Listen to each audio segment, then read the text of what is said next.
Profondeur dans ce que le président Paul Biya propose pour les 7 prochaines années s'il est élu président de la République à l'issue du scrutin du 7 octobre, c'est-à-dire dans 3 jours. A tout de suite.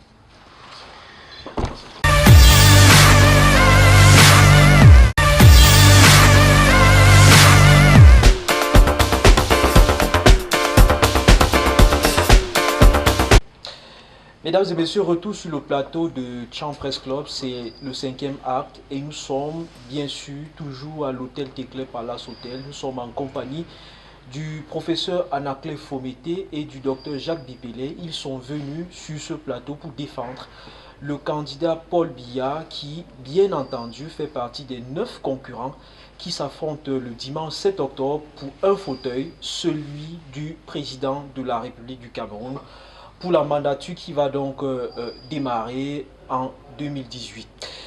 Eh bien, nous parlons dans cette deuxième édition essentiellement de la profession de foi du président. Et je vais donc donner au professeur Anaclet Fomété et au docteur Jacques Bipélé exactement 5 minutes pour parler aux téléspectateurs, pour parler aux auditeurs de ce que le président candidat Paul Biya propose au Cameroun d'abord de façon générale et à Tcham de façon particulière. Bien, je vous remercie Indrich Assongo et à tout le monde des journalistes. Alors, je vais rapidement décliner la profession de foi de notre champion en 10 points. Les 10 points. Ça, il y a des documents qui ont été publiés, ça a été affiché, mais il est bon de les rappeler à nos téléspectateurs. Et puis ensuite, à bâton rompu, nous pourrions voir ce que cela implique en termes de notre, de notre département et de notre commune. Le premier point, le président envisage, n'est-ce pas, d'améliorer et accélérer, n'est-ce pas, l'amélioration des conditions de vie des citoyens. C'est le deuxième point. La consolidation de la paix dans notre pays, comme vous pouvez l'imaginer. Ensuite, il y a la sauvegarde et la défense de l'intégrité de notre pays, l'accélération de la marche vers l'émergence. Nous allons pouvoir commenter en 4e point. Ensuite, en 5e point, il s'agit de renforcer l'innovation. Là aussi, nous verrons l'implication avec le TIC, ce que ça implique. Comme 6e point, l'accroissement qu'envisage notre champion du rôle des femmes et des jeunes dans la marche des affaires publiques. Le 7e point, c'est la lutte acharnée contre l'exclusion. Le 8e point, c'est le soutien accru aux arts, au sport et à la culture comme axe devant aider fondamentalement au développement de notre pays. Au 9e point, c'est de consolider la place qu'occupe le Cameroun au niveau de l'Afrique et dans le monde, ce qui est extrêmement important. Et enfin, c'est d'assurer en 10e point la défense et le progrès de notre patrie. Voilà les différents points, n'est-ce pas, constitutifs de la profession de foi du président actuel Paul Biya et de notre champion pour qui nous luttons pour solliciter un nouveau mandat. Alors, nous pourrions, à votre convenance, revenir sur chacun de ces points pour pouvoir l'étayer. Je vais être le premier à poser la question. Prenons la problématique des handicapés. Je vais commencer par là parce que ça me semble quand même une souche de la société dont on ne parle pas assez souvent. Il y a dans notre arrondissement, ici à Tcham, on a la chance d'avoir le président de l'Union francophone des aveugles, qui est quand même résident de Tcham. Il s'appelle Paul Tizanou. Il s'est plusieurs fois plaint de ce que les handicapés ne font pratiquement pas partie de la stratégie de développement, d'abord à l'échelle communale, ensuite à l'échelle nationale, comme cela devrait se faire. Alors, dans les 10 points que vous citez, qu'est-ce qui concerne réellement le handicapé là-dedans? Il s'agit de la lutte contre l'exclusion. Et de ce point de vue, il s'agira, pour notre candidat, de développer davantage de programmes intégrant, si vous voulez, les handicapés. Et avec la décentralisation, n'est-ce pas, qui fait partie des éléments devant concourir à l'accélération de développement vers l'émergence, la décentralisation a été perçue déjà comme un facteur de développement tout à fait pointu, un facteur d'intégration, n'est-ce pas?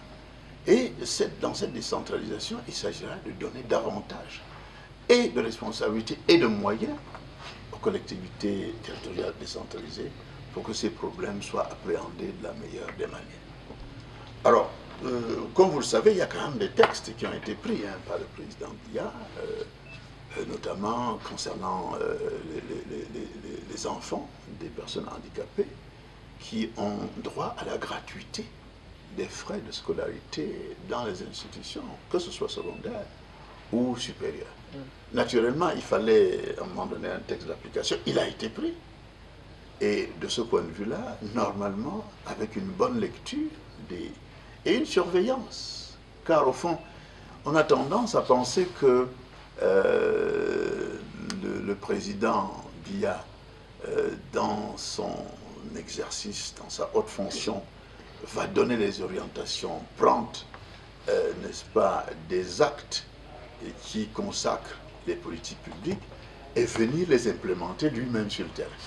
Il s'agit que les uns et les autres puissent faire leur travail, n'est-ce pas, compte tenu de ce qui est fait. Alors vous me direz, oui, d'accord, mais enfin, c'est quand même à lui encore de venir contrôler. Il y a des instances qui sont chargées de contrôler. Vous-même, journaliste, vous avez la responsabilité de dénoncer les dérives lorsqu'elles sont observées par rapport à la réglementation. Donc, par rapport à la question de handicapé, notre champion, au cours du septennat, la prise en compte des handicapés, notamment, sera renforcée. Le citoyen global de Tchang aujourd'hui se pose une question. Est-ce que cette crise anglophone qui est à nos portes là, dans le Lébialem voisin, est-ce qu'elle aura un impact finalement dans la vie de tous les jours de la ville de Tchang, du point de vue d'abord de la sécurité, parce que du point de vue économique, il y a un impact qui est réel. Et on a envie de savoir quelle est la solution au soir de l'élection, une fois qu'on aura dit que le président Paul Biya est réélu, quelles sont les actions qu'il entend mener pour que Tchang reste sans doute d'abord en dehors de ce giron-là, ensuite que réellement, que le Lébialem voisin, qui est quand même un espace économique pour les hommes d'affaires qui sont à Tchang, pour les opérateurs économiques, que la vie normale puisse reprendre là-bas. C'est quoi les actions, c'est quoi l'approche? Vous avez bien entendu, il y a la lutte pour la sauvegarde de l'intégrité de notre territoire. Il y a la défense de notre patrie. Toute chose... Sans concession. Il y a la lutte, si vous voulez, contre les exclusions, la promotion de l'unité, renforcement de l'unité nationale et la prise en compte de la diversité. Toutes choses qui, en réalité, ont déjà commencé. Vous savez, la commission du bilinguisme et du multiculturalisme a été créée, commence à travailler. Mais vous comprenez, Hendrich, nous ne pouvons pas, le lendemain de son élection, le président Biya, dans sa posture de chef de l'État, chef des institutions, ne peut pas brader l'intégrité territoriale ni la défense des institutions de la République. Le dialogue suppose que les Camerounais de tous bords, quelle que soit leur différence, leur diversité d'opinion, acceptent d'abord que nous sommes une nation, nous sommes un pays avec, si vous voulez, un territoire, avec des institutions à respecter, dans le cadre desquels le dialogue doit être construit. Vous me demandez en imposant, mais on n'impose rien dans le dialogue. Vous savez vous-même que si quelqu'un a une bombe devant vous, vous êtes assis, vous n'avez rien, il vous demande de dialoguer, il n'y a pas de dialogue possible. C'est évident. Il faut d'abord que la personne aille déposer la bombe et dise « je veux dialoguer, je veux les armes de la conviction, je veux la discussion ». En ce moment-là, nous sommes en train de discuter et toutes les concessions sont possibles dès lors que les deux parties sont prêtes à engager effectivement le dialogue. Alors, au sortir des élections présidentielles, je suis persuadé que notre champion aura, parce que, ayant reçu le soutien de la très large majorité des Camerounais, sera conforté, si vous voulez, dans sa fonction, dans sa légitimité, pour engager le dialogue qu'il faut avec toutes les personnes de bonne volonté qui veulent respecter le Cameroun en tant que pays.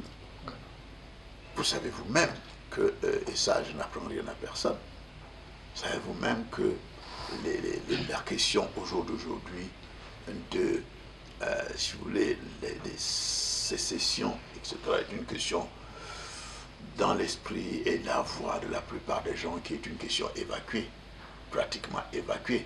Et nous n'avons au jour d'aujourd'hui qu'un certain nombre de, j'allais dire, de bandits qui continuent de terroriser, etc. Tout le monde convient au jour d'aujourd'hui que, et ça d'ailleurs nous n'en avons pas le monopole, n'est-ce pas? L'exemple de récent, c'est l'Espagne avec la Catalogne, le pays.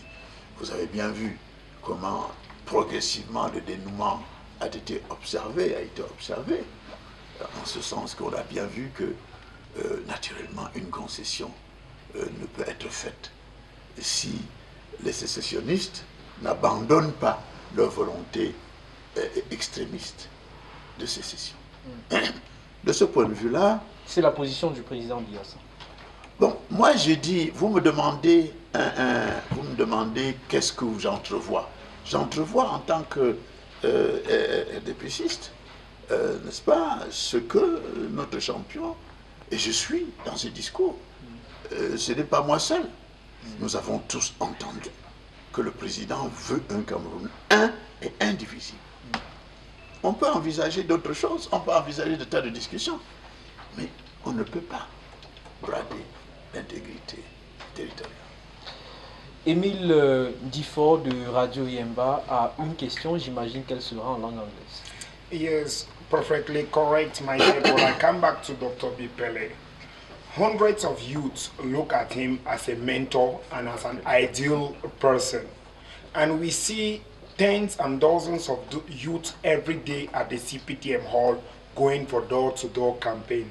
Dr. Bipele, what is your perfect message to other youths who are looking after you as a mentor concerning this presidential election?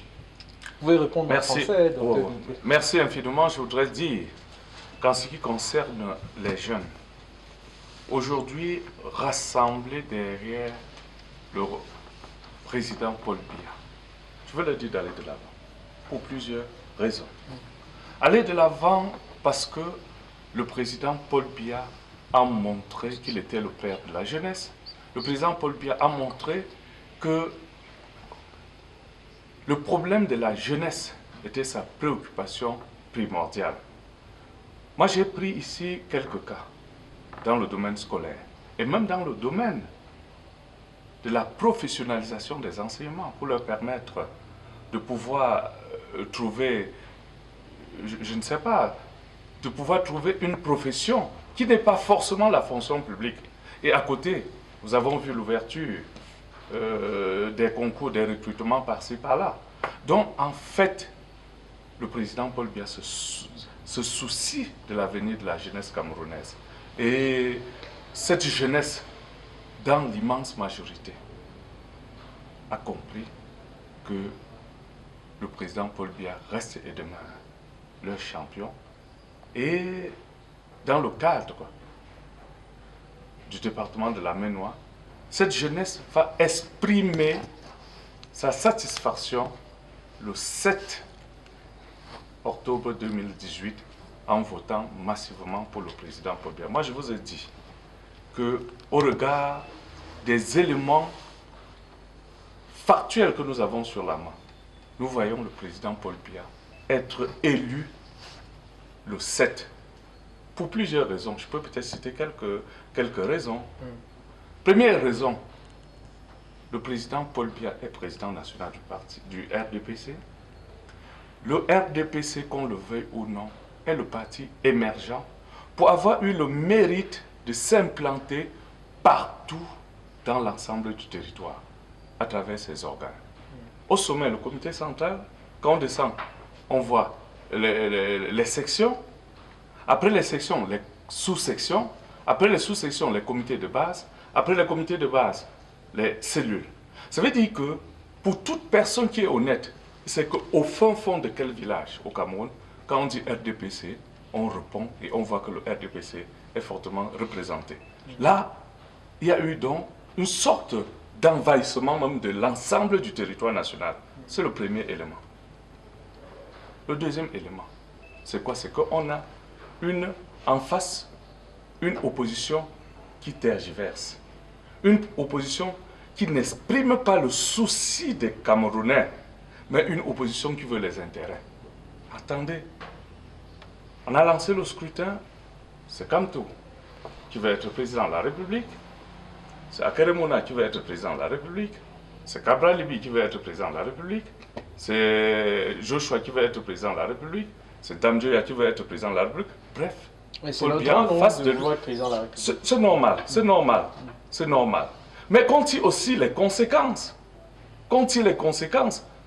Paul Biya face à ces 8 candidats reste imperturbable au regard de son bilan éloquent. Très bien. Donc, c'est pas tout. C'est pas tout. Je voudrais rappeler que toute personne de bonne foi sait que face à cette opposition existante, et dans un système juridique qui a mis en place un scrutin majoritaire à un tour, le président Paul Biya pas largement favori. La jeunesse a compris donc que ses intérêts sont derrière le président Paul Biya, créateur d'emplois, que ses intérêts sont derrière le président Paul Biya, protecteur de la jeunesse. Voilà ce que je peux dire. Je donne à présent la parole à Steve Dountiou de Radio Yemba. Peut-être, est-ce que je pouvais me permettre de... Oui, pourquoi pas. Oui, I want to make it, to complete what has been said right now. Definitely, the youth has to understand that for the next 7 years, President Paul Biya, in one of his main points, have emphasized, put, very intensity on the fact that he is going to accelerate the emergency process.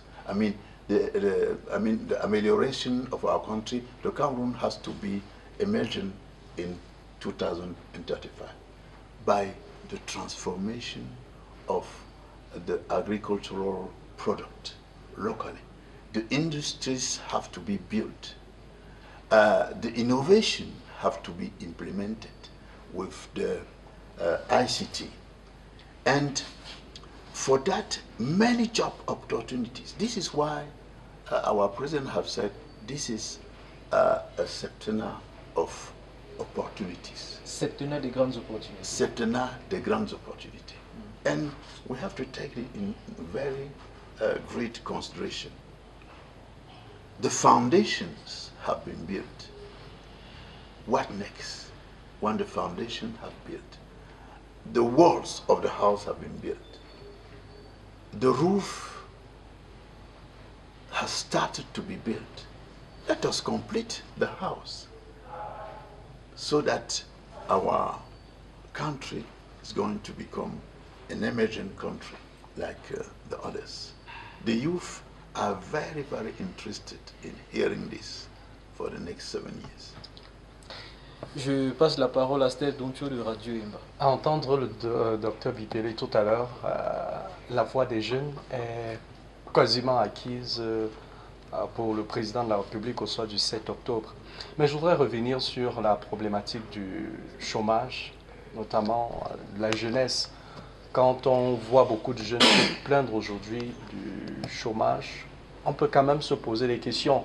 Docteur Bipele, est-ce que vous n'avez pas peur? Par exemple, quand on voit le professeur Maurice Kamto qui a mobilisé un nombre important de jeunes hier pour son meeting, il leur a d'ailleurs promis d'améliorer en augmentant, en créant des emplois pour cette jeunesse-là, pour ces benskinners, en promettant à beaucoup de personnes qui évoluent dans le secteur informel de sortir de cette voie informelle pour le secteur formel. Est-ce que vous n'avez pas peur de ce discours qui a semblé passer aux côtés de ces jeunes-là? En fait, il y a la théorie, il y a la pratique. Le professeur Kamto, ce qu'il vient de faire, c'est la théorie. A-t-il les moyens de sa politique? Peut-il réussir à résoudre le chômage dans l'entièreté au Cameroun? Un jeune qui croit à ça doit savoir que, vraiment, en tout cas, c'est de l'utopie, en fait. Et le professeur Kamto, agrégé de droit public, enseignant d'université, sait bien lui-même qu'il ne peut pas. C'est de l'utopie. Je ne peux pas avoir peur. Pourquoi? Je ne peux pas avoir peur parce que cette jeunesse connaît discerner. Et cette jeunesse sait quand on ment. Cette jeunesse sait quand on dit la vérité. Pour ceux qui sont réalistes, ils savent que le programme décliné par le professeur Kamto relève de l'idéalisme. Ce n'est pas un programme réaliste. Celui-là qui présente un programme réaliste, qui vous dit, je ne peux pas résoudre tous les problèmes des jeunes, mais je me force à faire ceci. Je me force à améliorer les conditions de vie. Et qu'en 7 ans, voilà ce que j'entends faire. C'est le président Paul Biya. Vous croyez-vous, avez-vous la profonde conviction que quelqu'un peut prendre ce pays et vous dire, tous les mototaximans, je vous donne l'emploi. Tous les jeunes là, je vous donne l'emploi.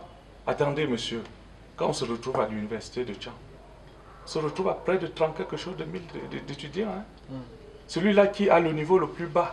Qui sortent avec des diplômes. Oui, qui sortent avec le diplôme. Mais je voulais dire que celui-là qui a le niveau le plus bas, a le bac, quand on se retrouve à Yaoundé, pareil.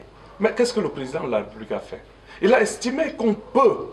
Parce que s'il faut dire que la fonction publique va recueillir tous ces gens-là, quel qu'en soit le président, soyons réalistes. Un président de la République qui vous dit que non, il va venir, il va donner l'emploi à tout le monde, il ne peut pas.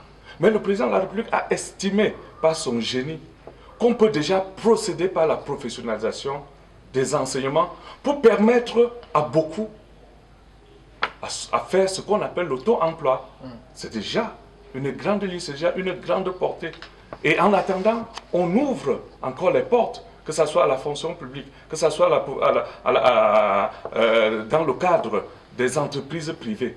Dans tous les cas, il a mis en place un système de l'éducation qui permet aux Camerounais ou aux jeunes d'être compétitifs sur le marché de l'emploi. Et c'est le plus grand mérite du président de la République. Ce que le président Kamto fait, moi je vous dis encore, qu'il lui-même, il sait, avec profonde conviction, que ce qu'il est en train de promettre aux Camerounais est irréalisable. Puisque en lui donnant ce pays, il ne pourra même pas. La malchance qu'il a, c'est que les jeunes ont découvert ce acte de mensonge et les jeunes vont exprimer cela le 7. Donc, il n'y a pas question d'avoir peur. Je ne peux pas avoir peur, pourquoi même? Parce que il y a la différence entre ceux qui parlent avec conviction, la différence entre ceux qui parlent avec réalisme, et la différence entre ceux-là qui veulent haranguer les foules. Sur ceux qu'il a eu à réunir, combien sont inscrits pour son compte? Ah, je me pose la question. Hein? L'essentiel en matière électorale, ce n'est pas de réunir la foule, mais quand qu'ils réunissent la foule et que ces gens-là présentent les cartes d'électeurs. Et vous savez que dans le cadre du RDPC, il y a eu des fortes missions descendues sur le